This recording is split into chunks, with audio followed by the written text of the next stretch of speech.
आज तो चाहे कोई विक्टोरिया छाप काजल लगाए या चाहे साध्वी रितंबरा छाप अंजन, लेकिन असली घी का सुरमा तो नूर मियाँ ही बनाते थे। कम से कम मेरी दादी का मानना तो यही था। नूर मियाँ जब भी आते थे, मेरी दादी सुरमा ज़रूर खरीदती थी। एक सींक सुरमा आंखों में डालो, आंखें बादल की तरह भर्रा जाएं, गंगा जमुना की तरह लहरा जाएं, सागर हो जाएं बुढ़िया की आंखें, सागर हो जाएं बुढ़िया की आंखें, जिसमें कि हम बच्चे झांकें तो पूरा का पूरा दिखें। बड़ी दुआएं देती थी मेरी दादी नूर मियाँ और उनके सुरमे को। बड़ी दुआएं देती थी मेरी दादी नूर मियाँ और उनके सुरमे को।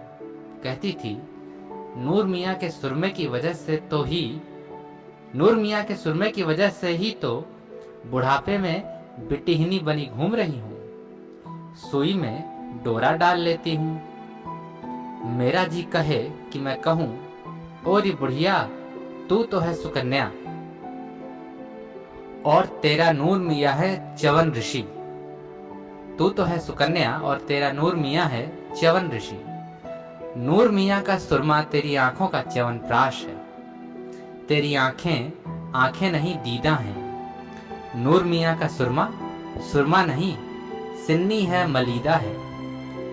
और वही नूर मियाँ पाकिस्तान चले गए। क्यों चले गए पाकिस्तान नूर मियाँ? कहते हैं कि नूर मियाँ के कोई था नहीं। तब क्या हम कोई नहीं होते थे नूर मियाँ के? नूर मियाँ क्यों चले गए पाकिस्तान? बिना हमको बताए, बिना हमारी दादी को बताए, नूर मियाँ क्यों चले गए पाकिस्तान? अब न वे सुरमे रहे और न वे आंखें। मेरी दादी जिस घाट से आई थी उसी घाट गई। नदी पार से ब्याह कराई थी मेरी दादी। नदी पार से ब्याह कराई थी मेरी दादी। नदी पार ही जाकर जली।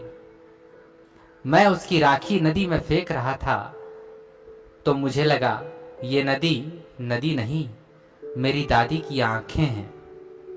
और ये राखी राखी नहीं, नूर मियाँ का सुरमा है जो मेरी दादी की आंखों में पड़ रहा है। इस तरह मैंने अंतिम बार अपनी दादी की आंखों में नूर मियाँ का सुरमा लगाया।